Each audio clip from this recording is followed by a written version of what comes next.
now I'm going to touch another topic, sir. I have been always thinking when I read your ideas about the Indian economy, how things must be done. Sometimes it will sound to me like Communist Party write-ups. You don't believe in large-scale multinationals coming in, and India can do better even without FDI. Those things I have read enough about your articles, sir. That what happened in Bengal today, in the Singur, this economic zone, SEZs. Please tell me your views on that, sir. See, actually, I will answer the first point which you said, that my views are nearer to the Marxist views. See, the difference between capitalism, which is based on huge global corporations, and communism, which is based on state-driven economics. In both, there is no spiritualism. Both are pure material subjects. The difference between them is a ownership tussle. Communism says the ownership should be with the state. Capitalism says the ownership should be with the individual. Communism does not say there should be small-sized factories at all. It only says the large factory should not be owned by individuals, it should be owned by state. Actually, the communists are taking our position. Ideologically, the communists have nothing to do with small-scale operation at all. They have nothing to do with small farmers, they have nothing to do with small businessmen, they have nothing to do with small industrialists. In fact, there should be nothing individual, there should be nothing private. Everything should be public. And if at all small farmers, all of them should come together and do cooperative farming. So, the communist ideology has been given up by them. And it is our ideology which they are trying to pursue. So, first aspect. So far as the second aspect is concerned, in Singur, it is a competition between West Bengal government and other governments which wanted to have the Tata project. West Bengal government went virtually and sat in Tata's office, we will do everything for you, put up the plant there. That is where the Singur issue came. And Tata said, come on, we are willing to do it provided you give us the land. And land we don't want to come and buy, because in West Bengal it is very difficult for us to come and effect a private purchase. You give us the land, you tell what the price is, we are willing to pay the price, but you should procure the land for us. That's where the problem was. Okay, sir. I want to ask you a fundamental question in this. See, I have been associated when I was working in the government with land acquisition, formation of industrial estates, SEZs and all. We are far ahead of other states in this matter, sir. Perhaps Mr. Venkatraman, Kamaraj period only we started, and we are modeled as the best in the Asian country in this matter.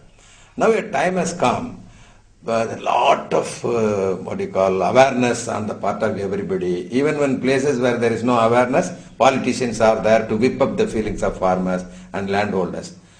This is, for example, they say, I am having only one thing, a small land holding. In the name of compulsory acquisition, you are taking it away and giving it to a rich man. That aspect, sir. In Haryana, the Reliance project, there what they have done, sir, I have read in papers, you may know better. Reliance checked in the local market, what is the price of an acre of land in this area? Maybe the top price could have been 10 lakhs.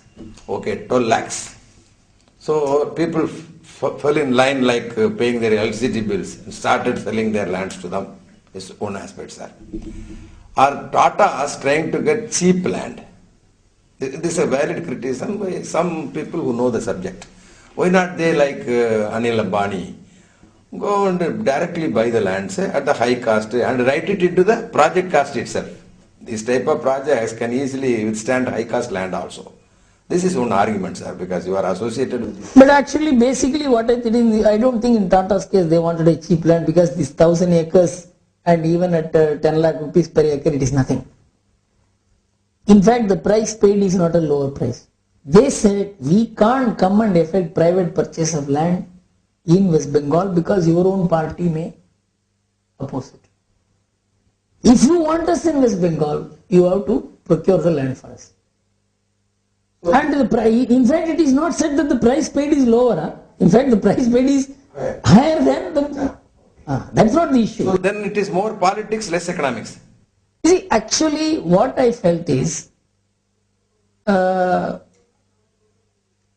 of the three places showed by West Bengal government. This is a place where large agricultural lands were involved. In fact, government should not have shown this place. One last question, sir. What do you think about the multinationals or big companies coming and doing retailing? Because it is your area, sir. You always work for small scale, tiny sector and all. Will it affect this type of people, sir? Sir, actually,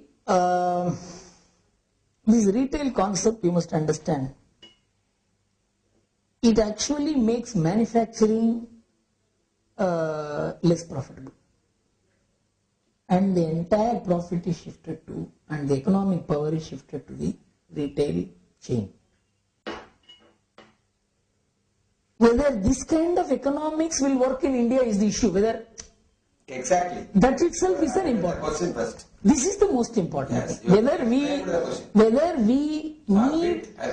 we need to shift these manufacturing profits. See, for example, creditors are there, banking system finances them. There is lot of public interest in manufacturing, and you make the manufacturing less profitable and shift all the economic power to the retail. And it is not retail. It is name only is retail. It is wholesale and retail both put together. This is the first point. Second, this kind of retail concept in a huge and diverse country like India will cater to about 10 to 15% of the population. It will create an elite class.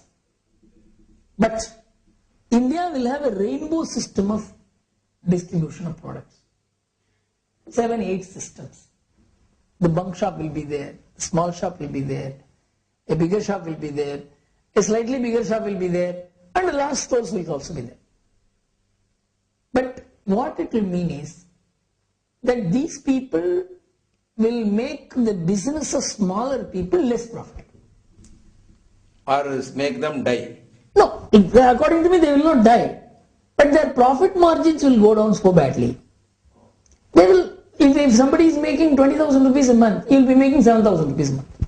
Then I am not informed properly. I think what I read was in South Korea, when this chain of retail chains were created, they started giving umpteenth number of concessions to manufacturers in such a way that for quite some time they saw to it that they competed the small businessmen in price and made them shut shop.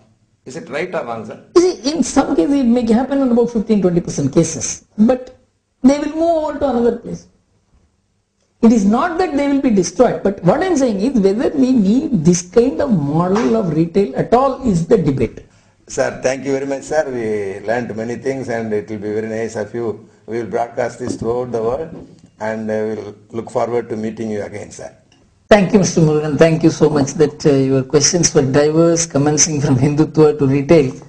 So it's a very diversified interview and I certainly liked the whole program.